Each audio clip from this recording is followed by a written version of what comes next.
জান্নাতে একা আমি যাব না তো ভাই, তোমাকেও জান্নাতে সাথে নিতে চাই। একাই যাব না সবাই যাব? জান্নাতে একা আমি যাব না তো ভাই, তোমাকেও জান্নাতে সাথে নিতে চাই। এখনো যারা পাইনি দাওয়াত কোরআনের এই মিছিলের, শুনিয়ে দেই চলো সত্য বাণী, শুনিয়ে দেই চলো সত্য বাণী, পথ বাতলে দেই আমলের, বলে দেই বুকে টেনে, জান্নাতে একা আমি যাব না তো ভাই, তোমাকেও জান্নাতে সাথে নিতে চাই। আল্লাহুম্মা আমিন। হতাম যদি পুবাল হাওয়া, হতাম যদি শুভ্র কবুতর,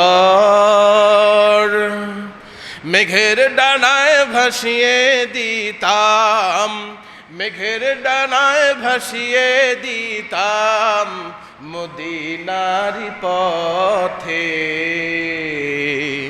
যেথায় আমার প্রিয় নবী ঘুমায় নিরন্তর, যেথায় আমার প্রিয় নবী ঘুমায় নিরন্তর। যে মানুষ মানুষের বেদনায় কেঁদেছিলেন জীবন মদিনায়, যে মানুষ মানুষের বেদনায় কেঁদেছিলেন জীবন মদিনায়, সেই মাটি সেই মানুষ যদি হয় এত সুন্দর, না জানি তাহলে তুমি কত সুন্দর। সবাই বলি আল্লাহু আকবার। আপনারা সকলেই কেমন আছেন? আমিও আলহামদুলিল্লাহ ভালো আছি। আচ্ছা বলেন তো, আমরা একটু আগে প্রশংসা করলাম কার?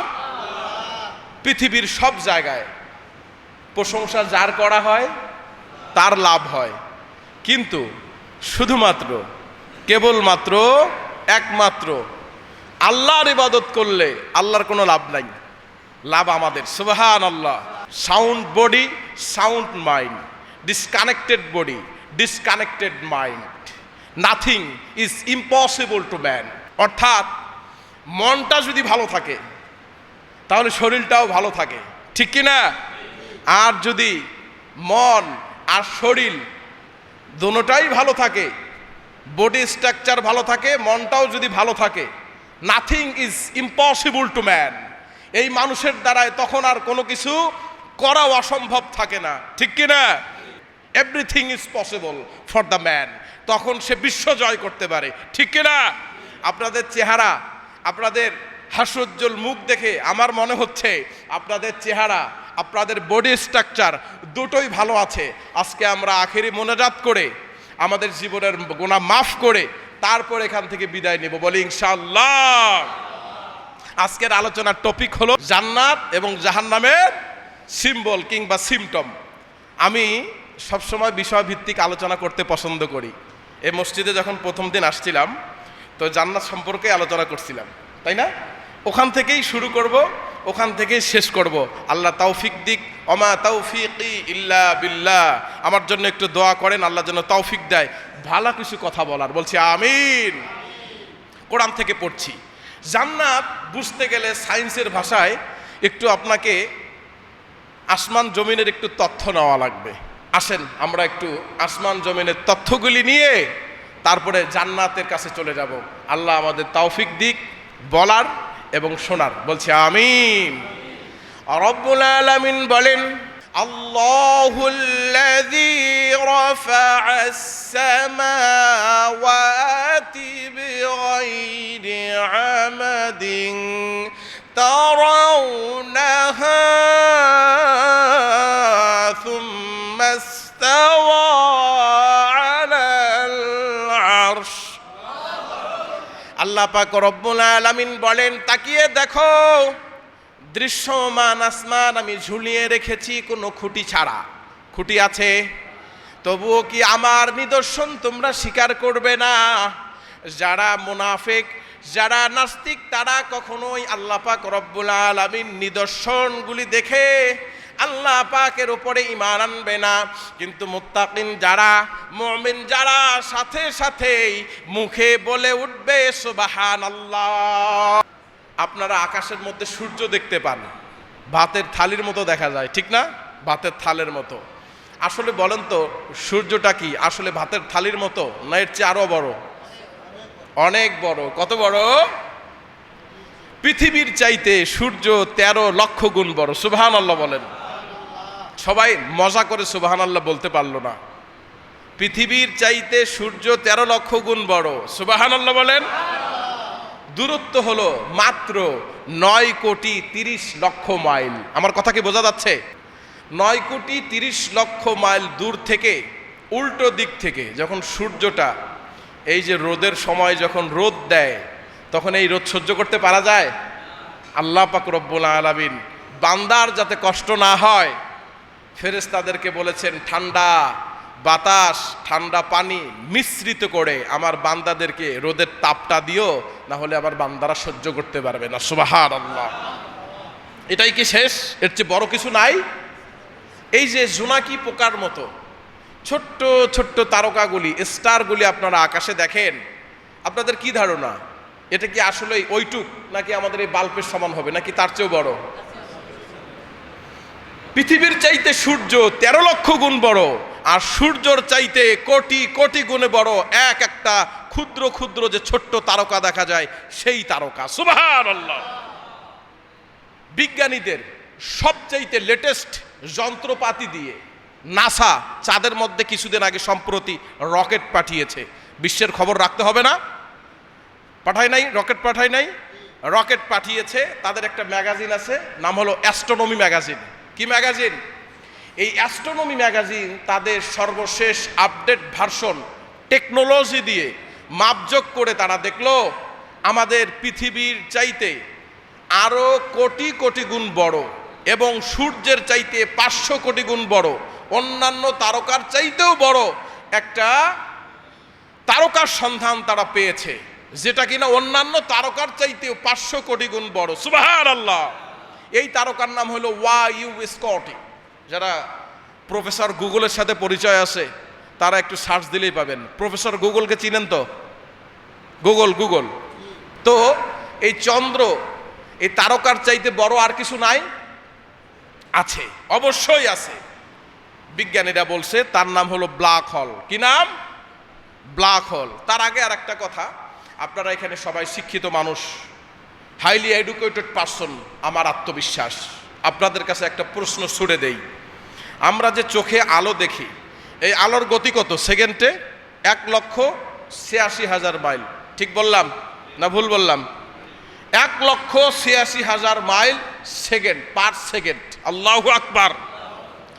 একটা তাফসির আছে, তাফসিরের নাম হলো তাফসিরে রুহুল বায়ান। কি নাম তাফসিরের? তাফসিরে রুহুল বায়ান। তাফসিরে রুহুল বায়ানের মধ্যে সুন্দরভাবে তাফসিরে লেখেন, আল্লাহ পাক রব্বুল আলামিন যখন দুনিয়া সৃষ্টি করেছেন, সৃষ্টি লগ্নে রব্বুল আলামিন কিছু তারকা, কিছু নক্ষত্র বানিয়ে রেখেছেন। সেকেন্ডে 1,86,000 মাইল তড়িৎ গতিতে ওই ছোট্ট ছোট্ট চন্দ্রগুলি যে আমরা দেখতে পাই, এই বিশাল আকারের আসলে চন্দ্রগুলি তখন থেকে পৃথিবীর দিকে আলো ছুড়ছে, আলো ছুড়ছে তো ছুড়ছেই, এই পর্যন্ত এত গতিতেও ওই আলো পৃথিবীতে এসে পৌঁছতে পারে নাই। জোরে বলেন সুবহানাল্লাহ। বিষয়টা মনে হয় আপনারা বুঝলেন না। আল্লাহ যখন দুনিয়া সৃষ্টি করছেন তখন কিছু নক্ষত্র সৃষ্টি করেছেন। সেই নক্ষত্রগুলি সেকেন্ডে 1,86,000 মাইল স্পিডে দুনিয়ার দিকে আলো এখনো তড়িৎ গতিতে ছাড়ছে, তো ছাড়ছেই, ওই আলো এখনো পৃথিবীতে এসে পৌঁছতে পারে নাই। সুবহানাল্লাহ। এবার বুঝছেন? তাইলে বলেন, এই যে সব কিছু পার করে ব্ল্যাক হোলের কাছে চলে গেলাম, বিজ্ঞানীরা বলছে ব্ল্যাক হোল হলো এমন একটা জায়গার নাম, তারকাপুঞ্জ, নিহারিকা, নেপচুন, মঙ্গল, বুধ, বৃহস্পতি, ইউরেনাস, যা কিছু আছে, মঙ্গল গ্রহ, পৃথিবী, চাঁদ, সবগুলি যদি এই ব্ল্যাক হোলের রেঞ্জের মধ্যে চলে যায়, একটা ছোট্ট বাচ্চা চকলেট চুষে খেলে যেমন মুখের ভিতরে চকলেটটা হারায় যায়, সেই রকম ওই ব্ল্যাক হোলের রেঞ্জের ভিতরে যে কোনো গ্রহ গেলে ওই গ্রহগুলোকে ব্ল্যাক হোল চুষে খেয়ে ফেলে। সুবহানাল্লাহ। এটা বিজ্ঞান প্রমাণ করেছে। হায়েস্ট হলে 100 বছর ধরলাম, 150 বছরের বেশি আগে না, ঠিক কি না? কিন্তু আল্লাহ পাক রব্বুল আলামিন 1400 বছর আগে জানিয়ে দিয়েছেন, ফালা উকসিমু বিমাওয়াকিন নুজুম।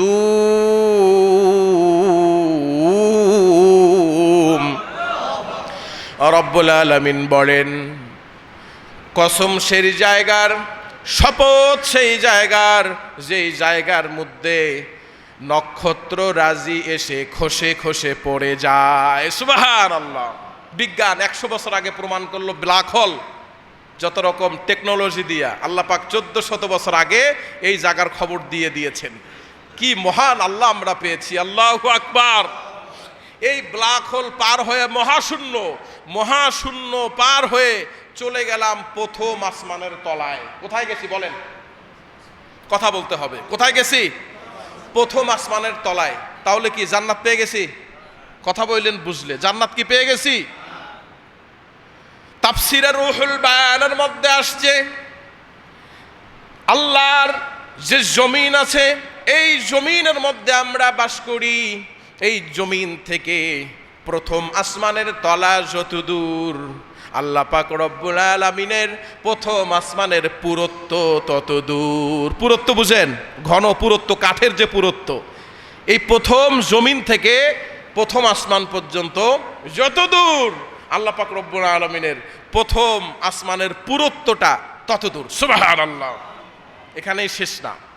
এবার প্রথম আসমান পার হয়ে মহাশূন্য, তারপরে দ্বিতীয় আসমান যত দূর, দ্বিতীয় আসমান থেকে আল্লাহ পাক রব্বুল আলামিনের তৃতীয় আসমান মহাশূন্য পার হয়ে যত দূর, তৃতীয় আসমানের পুরুত্ব তত দূর। সুবহানাল্লাহ। পার হয়ে গেলাম, সংক্ষেপ করে দিচ্ছি। চতুর্থ আসমান মহাশূন্য, তারপরে পঞ্চম আসমান, তারপরে ষষ্ঠ আসমান মহাশূন্য, এই সপ্তম আসমান। আল্লাহ পাক রব্বুল আলামিনের হাবিব বলে, প্রথম আসমান থেকে শুরু করে সপ্তম আসমানের দূরত্ব যত দূর, আল্লাহ পাক রব্বুল আলামিনের সপ্তম আসমানের পুরুত্ব, ঘনত্ব তত দূর। জোরে বলতে পারেন না সুবহানাল্লাহ? আরে এই সুবহানাল্লাহ একবার বললে জান্নাতে এমন একটা গাছ আল্লাহ রোপণ করে দেয়, যেই গাছ 100 বছর দৌড়ায়া, একটা আগে তো ঘোড়া দিয়ে বুঝাইছে, এখন লেটেস্ট মডেল দিয়ে বুঝাই। পোলায়পান বুঝবে R15 জিক্সার, তারপরে আরো লেটেস্ট ডুকাটে, তারপরে ফেরারি, ল্যাম্বরগিনি, মার্সিডিস, রোলস রয়েলস, এই সব গাড়ি 100 বছর দম না নিয়ে, রেস্ট না নিয়ে দৌড়াতে থাকবে, দৌড়াতেই থাকবে। 100 বছরেও এই গাছের ছায়া অতিক্রম করতে পারবেন। এবার তো লাভ বুঝছেন, বলেন সুবহানাল্লাহ। সুবহানাল্লাহ, আলহামদুলিল্লাহ, আল্লাহু আকবার। যারা যারা বেশি পড়বে আল্লাহ পাক রব্বুল আলামিন মৃত্যু তাদের জন্য সহজ করে দিবেন, কালিমা নসিব করায় দিবেন, আমিন। সম্মানিত ভাইরা রে আমার, বলতেছিলাম আল্লাহ পাক রব্বুল আলামিনের সপ্তম আসমান, এই সপ্তম আসমান পার হয়ে আল্লাহ পাক কোরআনের মধ্যে বলেন, ইনদা সিদরাতিল মুনতাহা ইনদাহা জান্নাতুল মাওয়া। ইনদা সিদরাতিল মুনতাহা, সপ্তম আসমান পার হয়ে সিদরাতুল মুনতাহা একটা জায়গার নাম আছে। এই জায়গাটা কোথায়? জান্নাতের অতি নিকটে। সুবহানাল্লাহ। মোটামুটি জান্নাতের কাছে আসতে পেরেছি, ঠিক কি না? এবার আল্লাহ পাক রব্বুল আলামিন বলছেন, ফেরেশতারা যাও দেখো জাহান্নামে অনন্তকাল অসীম কাল পুড়ে পুড়ে আমার কোন বান্দাটা অঙ্গার হয়ে গেছে, আমার কোন বান্দাটা ছাই হয়ে গেছে, ওই একটা বান্দাকে নিয়ে এসো। কয় আল্লাহ এরকম বান্দা আর পাচ্ছি না। কয় একটা সিজদা জীবনে দিছে এরকম বান্দাও কি নাই? মানে চোরার ঘরের চোরা, আমরা বাংলা কথায় বলি, মানে চুরি চামারি করতে করতে জীবনে আর কোনো পাপ বাকি নাই, সব করে ফেলছে, কিন্তু সারা জীবনে কি একটা সেজদাও দেয় নাই। কথায় কথা মনে পড়ে যায়, আপনাদের খেদমতে একটা কথা বলি, আসলে বাঙালি যে কি মারাত্মক, কি যে মারাত্মক বাঙালি। আপনাদের এদিকের মুসলমান মুসল্লি সব ভালো আলহামদুলিল্লাহ বলেন। আমি ঢাকার ওই দিকের কথা বলতেছি। ঢাকার ওখান থেকে আমার এক বন্ধু সিঙ্গাপুরে থাকে, একসাথে পড়াশোনা করেছি আমরা। তো সিঙ্গাপুরে বলতেছে, বন্ধু বাংলাদেশের মানুষ যে কি মারাত্মক। আমি বললাম কি মারাত্মক? কয়েরা বহির্বিশ্বে যেখানেই গেছে, বাংলাদেশ থেকে যেখানেই গেছে সেখানে চোরের খেতাব নিয়ে আসছে। আমি বললাম নাউজুবিল্লাহ আস্তাগফিরুল্লাহ, কি বলিস? কয় হ্যাঁ। আমি বললাম কেন এই কথা বললি? কয় এক্সপ্লেন করতেছি শুন। তো সে আমাকে বলতেছে আমাদের সিঙ্গাপুর বাংলাদেশের মতো এত ওল্ডেস্ট না, নিউটেস্ট অর্থাৎ লেটেস্ট। তো আমরা তো মুচি দিয়ে জুতা সেলাই করাই, ঠিক না? আমরা জুতা পলিশ করাই, কালি করাই, সেলাই করাই কি দিয়া? মুচি দিয়া করাই না?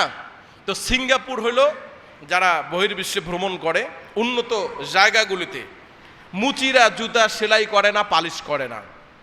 একটা বক্স আছে, বক্সের ভিতরে জুতা ঢুকাইয়া দেওয়া হয়, জুতা সুন্দরভাবে পরিষ্কার হয়ে চলে আসে। তো বাঙালি গেছে এই জায়গায়, এই জিনিস নষ্ট না করে কি বাঙালির ঘুম হবে? কথা বলে না, ঘুম হবে? বাঙালি কয় মাসলা বানায় একটা নিছে। কি মাসআলা? বাঙালি কয় যেখানে মানুষ নাই সেখানে টাকা দেওয়া জায়েজ নাই। নাউজুবিল্লাহ। বাঙালি গিয়ে দেখে যে না সবাই রুলস মানে। বাইরে তো আমাদের দেশের মতো পুলিশ সামনে দাঁড়ায় যায়, পুলিশের সেই সে ট্রাক চলে যায় তবু থারায় না, কিন্তু বাইরে এরকম সুযোগ নাই। আপনারা যারা বহির্বিশ্বে গেছেন দেখবেন সিগন্যাল বাতি জ্বলছে, স্টপ, সিগন্যাল বাসে আবার বন্ধ হয়ে গেছে, গাড়ি চলতেছে। ছোট্ট ছোট্ট বাচ্চা কুকুররা পর্যন্ত রুলস মানে, ঠিক কিনা? এই রুলস আমি বাংলাদেশের এক জায়গায় পাইছি। আমার বাবা আর্মিতে চাকরি করছিল, তো ক্যান্টনমেন্টে এই রুলস মানা হয়, কাউরে কিছু বলা লাগবে না। আপনি রুলস ভাইলেট করেছেন, নিয়ম মানেন নাই, কোনো সমস্যা নাই, আসেন স্যার, সামনে গিয়ে আপনার জন্য জরিমানা ওয়েট করতেছে। এই রুলস ক্যান্টনমেন্টে আছে, দেখবেন সবাই রুলস মানে। পথে পড়া আদামরা কাঙ্গালিনী যুবক বুড়া ল্যাংড়া খোরা সবাই নিয়ম মানে, কেউ সেখানে নিয়মের বাহিরে না। যাই হোক সম্মানিত বন্ধুগণ, আমি কিন্তু ভুলি নাই, back to the point, come to the point. বলতেছিলাম বাঙালি মাসআলা তৈরি করে নিল, যেখানে মানুষ নাই সেখানে টাকা দেওয়া জায়েজ নাই। বাঙালি যায় সুন্দর করে জুতাটা দেয়, জুতাটা পালিশ করে, আর বীর বাঙালির মতো জিকির করতে করতে হেঁটে চলে যায়, একটা টাকাও দেয় না। 3 মাস পর তারা সফটওয়্যার ইঞ্জিনিয়ারকে ডেকে বলল, বাবা 3 মাস হয়ে গেল, ভালোভাবে এটা টাকা পূরণ হচ্ছে না, এই মেশিনের ভিতরে টাকা আসে না, নাই খোলো তো দেখি। মেশিন খুলে তারা অবাক হয়ে গেল, তারা দেখলো জুতা কালি হয়েছে 30,000, টাকা জমা পড়েছে মাত্র 5,000। কয় বাবা এই কাজ করলো কারা? সিসি ক্যামেরায় ধরা পড়লো, বাংলাদেশের বীর বিক্রম ছেলেরা এই কাজ করছে। এমন বীর বিক্রম, তারা 25,000 জুতা কালি করে প্রতিদিন, কিন্তু টাকা মোটেও দেয় না। এবার বলল, বাবা যেহেতু কাজ করেই দিয়েছো, আরো সুন্দর করে ভালো করে একটা অ্যাপস বানায় দাও, যাতে করে এরকম জুতা কালি করে টাকা না দিয়ে যাইতে না পারে, টাকা যেন দেওয়াই লাগে, একটা সিস্টেম করে দিয়ে যাও। সফটওয়্যার ইঞ্জিনিয়াররা অনেক বুদ্ধি করে অনেক মেধা খাটিয়ে একটা সিস্টেম করলো। তারা কি সিস্টেম করলো? এবার জুতা জিবে যারা প্রথম জুতাটা ফিরে আসবে কালি হয়ে, দ্বিতীয় যে জুতাটা, এই জুতাটা আটকায়া যাবে, টাকা না দিলে ওই জুতা আর বের হবে না। সুন্দর সিস্টেম না? বাঙালি কয় এই বুদ্ধিতে আমাদেরকে আটকা যাবে, জীবনেও আটকানো যাবে না। বাঙালি করে কি, আমাদের ইয়ানুর মসজিদের সামনে একটা বক্স আছে, এই বক্সে একটা জুতা কালি করে, আর একটা আরিয়ারার মোড়ে একটা বক্স থেকে কালি করে বাঙালি বীর বিক্রমের মতো জিকির করতে করতে হেঁটে যায়, একটা টাকা দেয় না। বলেন নাউজুবিল্লাহ। এই হলো বাঙালির চোরামির রীতিনীতি, চোরানির এক্সপ্লেনেশন। আল্লাহ আমাদেরকে এরকম মনোভাব থেকে বিরত রেখে আমাদের মাইন্ডটাকে ফ্রেশ করে দেন, আমরা বলছি আমিন। সম্মানিত ভাইরা রে আমার, বলতেছিলাম আল্লাহ পাক রব্বুল আলামিন যাদেরকে জান্নাত দিবেন, আল্লাহ পাক রব্বুল আলামিন সেই বান্দার উপর রহমত বর্ষণ করবেন। আল্লাহর রহমতের জান্নাত ছাড়া কোনো বান্দা জান্নাতে যেতে পারবে না। সুবহানাল্লাহ।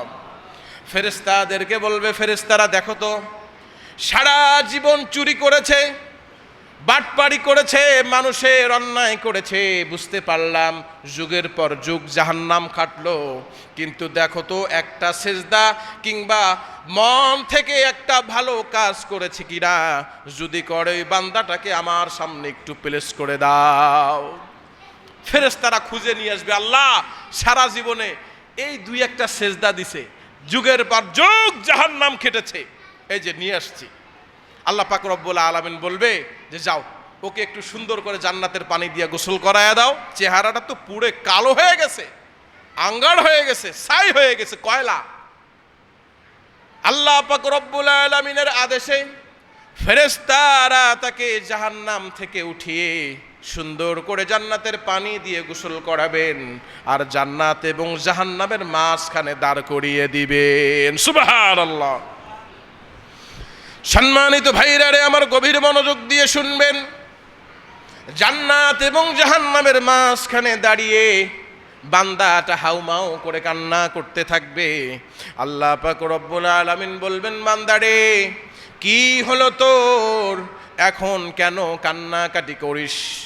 যুগের পরে যুগ জাহান্নাম খেটেছিস, যুগের পরে যুগ জাহান্নামের আগুনের মধ্যে পুড়েছিস, আমি আল্লাহ পাক রব্বুল আলামিন দয়া করে মায়া করে জাহান্নাম থেকে মুক্তি দিলাম, বাইচা গেছস, এখন কান্নাকাটি করস কেন?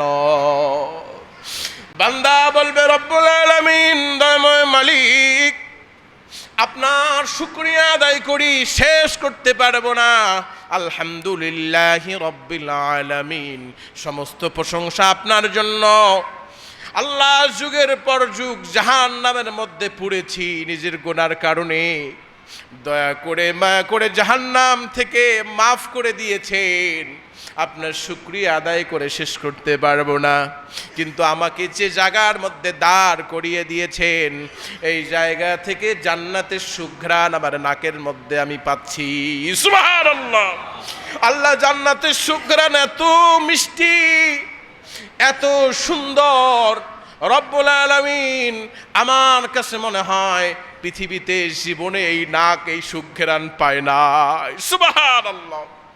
আল্লাহ রাসূল জনাবে মুহাম্মদুর রাসূলুল্লাহ সাল্লাল্লাহু আলাইহি ওয়াসাল্লাম আসমান এবং জমিনের শ্রেষ্ঠ মাখলুকাত, আমার আপনার কলিজার টুকরা নবী বলেন, আল্লাহ পাক রব্বুল আলামিনের জান্নাতের কোনো ফ্লেভার কোনো অন্তঃকরণ নাই চিন্তা করতে পারে, কোনো চক্ষু নাই জীবনে দেখেছে, কোনো মেধা নাই চিন্তা করে সেই জিনিসটাকে উপলব্ধি করতে পারবে।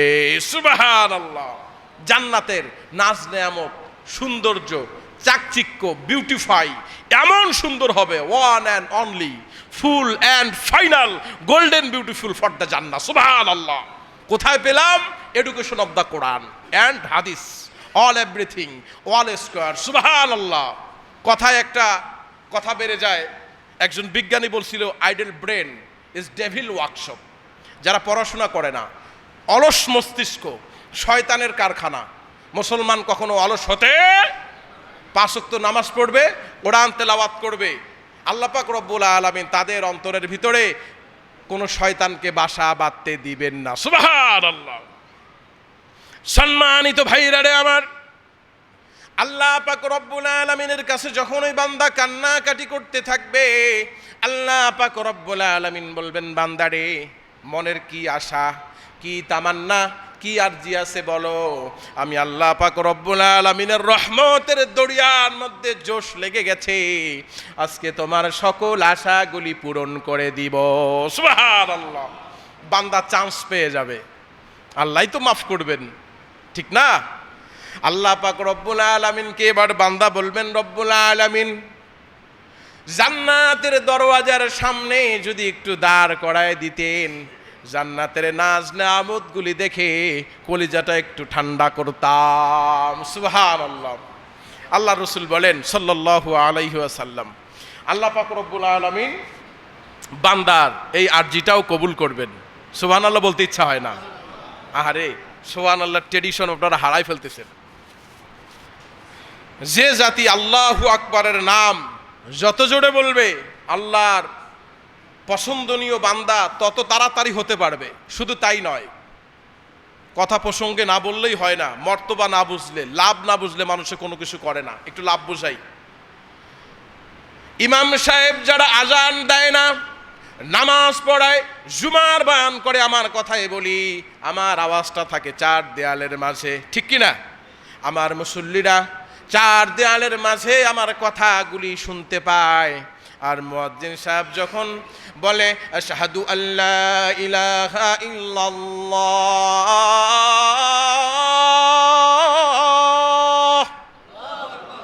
আশহাদু আল্লা ইলাহা ইল্লাল্লাহ,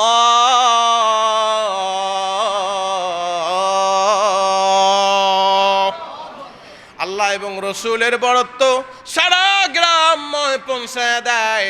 আল্লাহ পাক রব্বুল আলামিন বলেন, আমি আমার জাতের কসম করে বলি, যারা আমার নামগুলি পৃথিবীতে জোরে জোরে পড়েছে, মানুষের কাছে পৌঁছায় দিয়েছে, আমার রসুলের কথাগুলি জোরে জোরে বলেছে, সাক্ষ্য দিয়েছে আশহাদু আল্লা ইলাহা ইল্লাল্লাহ ওয়া আশহাদু আন্না মুহাম্মাদান আবদুহু ওয়া রাসূলুহু, আমি রব্বুল আলামিন ওয়াদা করলাম, লা শাক্কা ফি কালামি, আমার ওয়াদার কোনো নড়চড় নাই, আমার কথা মিথ্যা নাই।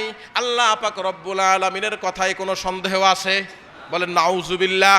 আল্লাহ পাক রব্বুল আলামিনের কথায় কোনো সন্দেহ নাই। লা শাক্কা ফি কালামি। আল্লাহ পাক রব্বুল আলামিন কিয়ামতের দিন, কঠিন মুসিবতের দিন, যখন বান্দাগুলি বিপদে পড়ে যাবে, যেই মুয়াজ্জিনগুলি, যেই বান্দাগুলি আল্লাহর নাম জোরে জোরে তেলাওয়াত করেছে, জোরে জোরে বলেছে, আল্লাহ পাক রব্বুল আলামিন ওই বান্দার কণ্ঠনালীগুলি, গলাগুলি, কাঁধগুলি, মাথাগুলি সবার চাইতে উঁচুতে আরশের ছায়ায় দিয়ে দিবেন। লাভ পাইছেন? এবার আল্লাহর নাম বলা যাবে জোরে জোরে, বলেন তো আল্লাহু আকবার। একটু হাত দুইটা উঠান, বলেন লিল্লাহি তাকবীর। একটু ঝাঁকা দান, লিল্লাহি তাকবীর, লিল্লাহি তাকবীর। আল্লাহ আমাদের কবুল করেন, বলছে আমিন। একটু মাইন্ডটা ফ্রেশ হলো না? আল্লাহ পাক রব্বুল আলামিন বলেন, বান্দা জান্নাতের দরওয়াজার সামনে দাঁড় হতে চাচ্ছ, দাঁড় করায় দিলাম। জান্নাতের দরওয়াজার সামনে দাঁড় হওয়ার পরেও বান্দারা কান্না যেন আগের চাইতে বেশি জোরে বেড়ে যায়। রব্বুল আলামিন ডাক দিয়ে বলে, বান্দারে কি হলো তোর? জাহান্নাম থেকে উঠায়া জান্নাত এবং জাহান্নামের মাঝখানে দাঁড় করায়া দিলাম, কান্না তোর বন্ধ হলো না? বললি জান্নাতের দরওয়াজার সামনে দাঁড়াবি, জান্নাতের দরওয়াজার সামনে দাঁড় করায় দিলাম, এখনো দেখি তোর কান্না বন্ধ হয় না। ও বান্দারে, আগের চাইতে বেশি জোরে জোরে কেন এখন কান্নাকাটি করো? বান্দা বলবে, রব্বুল আলামিন, দয়াময় মালিক, ও আমার আল্লাহ, জান্নাত থেকে সুঘ্রাণ আমার নাকে আসতেছিল, জান্নাতের সামনে দাঁড় হতে চাইলাম। আপনি আমার দয়ার মালিক, আপনি আমার মায়ের মালিক, জান্নাতের দরওয়াজার সামনে দাঁড় করায় দিলেন। কোরআনের মধ্যে পড়েছি, আল্লাহ আলেমদেরকে বলতে শুনেছি, ফাদখুলি ফি ইবাদি ওয়াদখুলি জান্নাতি। ও আল্লাহ, দশটা দুনিয়ার সমান একটা জান্নাত হবে, আর এরকম 10টা জান্নাত আপনি একজন মুত্তাকিন বান্দার জন্য রেখেছেন। আল্লাহ, এত বড় জান্নাত কি এই ছোট্ট শোকের পাওয়ার দিয়ে দেখা যায়? আপনি বলেন সুবহানাল্লাহ। সত্যিই তো 10টা দুনিয়ার সমান একটা জান্নাত, এরকম আবার 10টা জান্নাত একজনের জন্য। এ কি এই ছোট্ট চোখের পাওয়ার দিয়ে দেখা যায়? কথা বলেন না কেন, দেখা যায়? ইম্পসিবল, সম্ভব না। আল্লাহ পাক রব্বুল আলামিন বলবেন ঠিক আছে, তোর যুক্তি ঠিক আছে, এত বড় জান্নাত এই ছোট্ট চোখ দিয়ে ছোট্ট পাওয়ার দিয়ে দেখা যায় না, কি করব বল?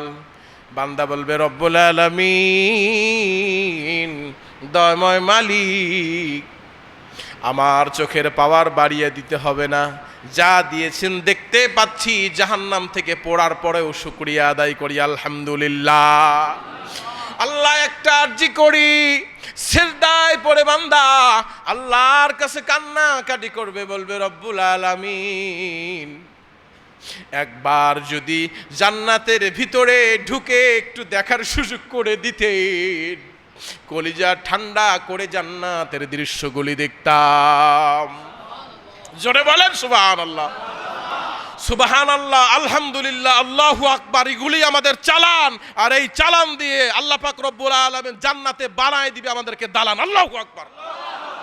এত লাভ বলতেছি, আপনাদের সুবহানাল্লাহ মোটেও আসে না, বলতে হবে। এই কথাগুলি মন থেকে চলে যাওয়ার কারণেই মনের মধ্যে শয়তান বাসা বাঁধে। বেশি বেশি জিকির করবেন সুবহানাল্লাহ, আলহামদুলিল্লাহ, আল্লাহু আকবার, প্রত্যেক নামাজে 33 বার, প্রত্যেক নামাজের পরে 33 বার, 33 বার আল্লাহু আকবার, 34 বার। তাহলে আল্লাহ পাক রব্বুল আলামিন আসমান এবং জমিনের যত বারাকা আছে সব আপনার কপালে ঢেলে দিবেন। সুবহানাল্লাহ। লাভের কথা আরেকদিন বলবো, এবার আলোচনা শেষ করি। বান্দা যখন জান্নাতের ভিতরে যাইতে চাইবেন, আসমান এবং জমিনের শ্রেষ্ঠ মাখলুকাত রাসূলুল্লাহ সাল্লাল্লাহু আলাইহি ওয়াসাল্লাম বলেন, বান্দা জান্নাতের ভিতরে গিয়ে আগের চাইতে 50 গুণ বেশি জোরে জোরে কান্না করতে থাকবে। আল্লাহ পাক রব্বুল আলামিন ডাক দিয়ে বলবে, বান্দারে কি হলো তোর? জান্নাতের ভিতরে এসে কেন এরকম গড়াগড়ি করে কান্নাকাটি করিস? কাটা কবুতরের মতো, কাটা মুরগির মতো কেন এরকম করে কান্নাকাটি করিস? বান্দা বলবে, আল্লাহ আপনার জান্নাত এত সুন্দর, আপনার জান্নাত এত চাকচিক্য, আপনার জান্নাত এত সুন্দর, জীবনও কল্পনা করতে পারি নাই। আল্লাহ আমি কথা দিয়েছি জান্নাতের কোনো নাজ নেয়ামত ধরবো না, কোনো নাজ নেয়ামত শুইব না, জান্নাতের কোনো জিনিস খাবো না, খাই নাই, ধরি নাই, শুই নাই। আল্লাহ পাক রব্বুল আলামিন দয়া করে মায়া করে এই জান্নাত থেকে আমাকে বের করে দিবেন না। আল্লাহ পাক রব্বুল আলামিনের রহমতের মধ্যে দরিয়ার মধ্যে জোশ লেগে যাবে। আল্লাহ পাক রব্বুল আলামিন বলবেন, বান্দারে আমার এই জান্নাত অনেক পছন্দ হয়েছে নাকি তোর? বান্দা বুকের মধ্যে হাত দিয়ে বলবে, আল্লাহ রুহটা ছটফট করে, কলিজাটা জায়গা মতো থাকছে না, কলিজায় এমন তৃপ্তি হয়ে গেছে। বুকের মধ্যে হাত দিয়ে ছোট্ট বাচ্চা যেমন মজা খাওয়ার জন্য মাটির মধ্যে লোটায় গড়াগড়ি করে, আল্লাহর হাবিব জনাব মুহাম্মদুর রাসূলুল্লাহ সাল্লাল্লাহু আলাইহি ওয়াসাল্লাম বলেন, ওই বান্দা বুকের মধ্যে হাত দিয়ে জান্নাতের ভিতরে ছটফট করতে থাকবে গলা কাটা মুরগির মতো, আর বলবে আল্লাহ এত পছন্দ হইছে, কেমনে যে বুঝাই, একটা জীবন দিয়েছেন মাত্র, এই একটা জীবন দিয়ে জান্নাতের সৌন্দর্য বোঝানো সম্ভব নয়। আল্লাহ যদি হাজার হাজার লক্ষ লক্ষ জীবন দিতেন, আর জান্নাত যদি এরকম আমি জানতাম, লক্ষ লক্ষ জীবন একটার পর একটা আপনার রাস্তায় দিয়ে জান্নাতে আসতাম। আল্লাহ পাক রব্বুল আলামিন বলবেন, বান্দারে এরকম একটা নয়, 5টা নয়, 7টাও নয়, 10টা জান্নাত আমি প্রত্যেকটা মুত্তাকিন বান্দার জন্য রিজার্ভ করে রেখে দিয়েছি। সুবহানাল্লাহ। জান্নাতে বান্দাকে দেওয়ার পরে আল্লাহ পাক রব্বুল আলামিন জান্নাতের মধ্যে কি দিবেন? একটু কোরআনের আয়াতে আল্লাহ বলছেন, বান্দা শোনো কি কি থাকবে। রব্বুল আলামিন বলছেন, মাসালুল জান্নাতিল্লাতী উইদাল মুত্তাকুন ফিহা আনহারুম মিন মাইন গায়রি আসিন ওয়া আনহারুম মিন লাবানিন লাম ইয়াতাগায়্যার তা'মুহু আল্লাহু আকবার। জান্নাতের ভিতরে যখন বান্দা যাবে প্রথমে ভুনা মাছের কলিজা দেওয়া হবে। বান্দা একটা মাছের কলিজায় একটা বাইট করবে, এক লোকমা খাবে এক স্বাদ, আর এক লোকমা খাবে আর এক স্বাদ। জয়বার এক একটা লোকমা দিবে, তয়বার তয় রকমের স্বাদ আল্লাহ পাক রব্বুল আলামিন জান্নাতি বান্দার খাবারের মধ্যে দিয়ে দিবে।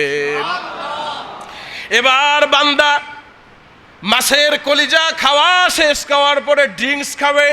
আল্লাহ পাক ওই কথা বলছেন, জান্নাতের ভিতরে থাকবে মধুর নহর, মধুর প্রস্রবণ, জান্নাতের ভিতরে থাকবে দুধের প্রস্রবণ, জান্নাতের ভিতরে থাকবে শরাব, শরাবের প্রস্রবণ, জান্নাতের ভিতরে থাকবে স্বচ্ছ পানি, ঝর্ণার প্রস্রবণ। বান্দারা যেখান থেকে ইচ্ছা সেখান থেকে নিয়ে বান্দা খাইতে পারবে। সব চাইতে বড় নেয়ামত হবে হাউজে কাউসারের পানি, মধুর চাইতেও মিষ্টি, দুধের চাইতেও স্বচ্ছ সাদা। এই হাউজে কাউসারের পানি সম্পর্কে রাসূলুল্লাহ সাল্লাল্লাহু আলাইহি ওয়াসাল্লাম তিরমিজির বর্ণনা বলেন, আমার উম্মত যতগুলি, আল্লাহ পাক রব্বুল আলামিনের আসমানের নক্ষত্র যতগুলি, হাউজে কাউসারের পেয়ালা হবে ততগুলি কিংবা তার চাইতেও বেশি। আল্লাহ হাউজে কাউসারের এক পেয়ালা পানি আমাদের সকলের কপালের মধ্যে জুটায় দিও, বলেন আমিন। হাউজে কাউসারের এক পেয়ালা পানি যে খাবে আর কোনো জীবনেও হাসরের ময়দানে কিয়ামতে কোনো জায়গায় তার পানির পিপাসা আর জীবনে লাগবে না। সুবহানাল্লাহ। অনেক বড় ঘটনা, সংক্ষেপ করে দিচ্ছি। আল্লাহ পাক রব্বুল আলামিন বান্দাদেরকে জান্নাতে দেওয়ার পরে বান্দাদেরকে জিজ্ঞেস করবেন, বান্দারা আমি যা প্রতিশ্রুতি দিয়েছিলাম, আমি যা দিতে চেয়েছিলাম তা কি সব জান্নাতে পেয়েছো নাকি? বান্দারা বলবে, আল্লাহ যা দিতে দিয়েছেন, যা দিতে চেয়েছিলেন সব কিছুই পেয়েছি। আমাদের কাছে মনে হয় তার চাইতেও আরো অনেক বেশি বেশি আমরা পেয়েছি। আল্লাহ পাক রব্বুল আলামিন বলবেন, না না, সব কিছু পাও নাই, আমার কাছে আরো আছে। সুবহানাল্লাহ। আল্লাহ পাক বলবেন, ওয়ানাদাইনা মাজিদ, কিচ্ছু পাও নাই, আমার কাছে আরো আছে। জান্নাতি বান্দারা পাগলের মতো হয়ে যাবে, কেউ কেউ স্ট্যাচু হয়ে যাবে, দাঁড়ায়া ঝিম ধরে চিন্তা করবে এর চাইতেও বেশি আর কি। একটা ফকিরকে যদি নিয়ে বুরুজ খলিফার 170 তালার উপরে দেওয়া হয়, দুনিয়ার সব শান শৌকত দেওয়া হয়, এই ফকিরের মনে কি আর কিছু চাওয়ার কথা? ও তো জানেই না আর কি থাকতে পারে। ফকিরের চাইতেও তুচ্ছ, আর আল্লাহ পাক রব্বুল আলামিনের জান্নাতের সুমহান মর্যাদা আরো উচ্চ, ঠিক কি না? ফকিরের কম্বিনেশন এখানে হলো না, আরো নিচুতে আমরা, ঠিক কি না? আল্লাহর চাকচিক্যর কাছে দুনিয়ার চাকচিক্য কিছুই না। মাছির ডানা সম পরিমাণ যদি আল্লাহর কাছে দুনিয়ার দাম থাকতো, ডোনাল্ড ট্রাম্প, নেতানিয়াহু, ইহুদি, নাসারা, বৌদ্ধ, খ্রিস্টান, এদেরকে এক ঢোক পানি আল্লাহ গিলতে দিতেন না, ঠিক কি না? মুসলমানদেরকে হত্যা করে মুসলমানদের রক্ত নিয়ে হোলি খেলতেছে তারা। আল্লাহ তাদের হেদায়েত দিক, নাহলে দুনিয়া থেকে ধ্বংস করে দিক, মুসলমানদের হেফাজত করেন, বলছে আমিন। আল্লাহ পাক রব্বুল আলামিন বলবেন, আমার কাছে আরো আছে। ওয়ানাদাইনা মাজিদ, বান্দারা চিন্তায় পড়ে যাবে এর চাইতে বেশি আর কি থাকতে পারে। এই সময় আসমান এবং জমিনের শ্রেষ্ঠ মাখলুকাত, আপনার আমার কলিজার টুকরা নবী জনাবে মুহাম্মদুর রাসূলুল্লাহ সাল্লাল্লাহু আলাইহি ওয়াসাল্লাম বলবেন, আল্লাহ যার জন্য রক্ত দিয়েছে, শাহাদা পাঠ করেছে, অতন্দ্র প্রহরীর মতো রাস্তায় ঝাঁপিয়ে পড়েছে, রসুলের সম্মানের জন্য ঝাঁপিয়ে পড়েছে, আপনার দিনের জন্য ঠান্ডা গরম কিচ্ছু বোঝে নাই, আল্লাহ অতন্দ্র প্রহরীর মতো হাত দিয়েছে, পা দিয়েছে, চক্ষু দিয়েছে, জীবনটা ওয়াকাতরে দিয়ে দিয়েছে আপনার রাস্তায়। আপনার বান্দাগুলি এখনো তাদের রব আল্লাহকে দেখতে পারে নাই। আল্লাহু আকবার। আল্লাহ পাক রব্বুল আলামিন বান্দাদের সামনে জালওয়া ফরজ হবেন 70,000 কিংবা তার চাইতে আরো বেশি। জান্নাতের যতগুলি পর্দা আছে নূরের পর্দাগুলি সরায়া দিবেন। বান্দা আল্লাহর দিক, আল্লাহ বান্দার দিক তাকিয়ে তাকিয়ে দেখতে থাকবে। একটা ঝলক আল্লাহ দিয়ে চলে যাবেন। আল্লাহু আকবার। আল্লাহর কাছে বলি আমিন। আল্লাহর কাছে বলি আল্লাহ, যেই মজলিসের মধ্যে আপনি আপনার জান্নাতি বান্দাদেরকে দেখা দিবেন, ওই মহামান্বিত জায়গায়, ওই মাঠের কোনায় কানায় ছোট্ট একটা জায়গায় আমাদের এই মসজিদের সবাইকে আপনি একটু জায়গা দিয়েন। আল্লাহ পাক রব্বুল আলামিন যখন দেখা দিবেন, দেখা দেওয়ার পরে বান্দাগুলি একটু ঝলক দিয়ে আল্লাহ চলে যাবেন। লক্ষ লক্ষ কোটি কোটি মিলিয়ন ট্রিলিয়ন বছর বান্দাগুলি পাগলের মতো মাতালের মতো আল্লাহর সুন্দর চেহারা দেখে, আল্লাহ পাক রব্বুল আলামিনের এই সুন্দর চেহারা দেখে, নূর উজ্জ্বল চেহারা দেখে বান্দাগুলি পাগল হয়ে যাবে, মাতালের মতো হয়ে যাবে। তাফসীরের মধ্যে আসছে সর্বপ্রথম হাজার হাজার বছর পরে আমার আপনার নবী জনাবে মুহাম্মদুর রাসূলুল্লাহ সাল্লাল্লাহু আলাইহি ওয়াসাল্লামের হুশ আগে ফিরবে, তারপরে সকলের হুশ আস্তে আস্তে ফিরবে। সুবহানাল্লাহ। আল্লাহ পাক রব্বুল আলামিন আমাদের সকলকেই জান্নাতি বান্দা হিসাবে কবুল করুক। আমরা বলছি আমিন। ইজাজা মা ইনদি ওয়াল ইলমু ইনদাল্লাহ আলাইহি তাওয়াক্কালতু ওয়া ইলাইহি উনীব।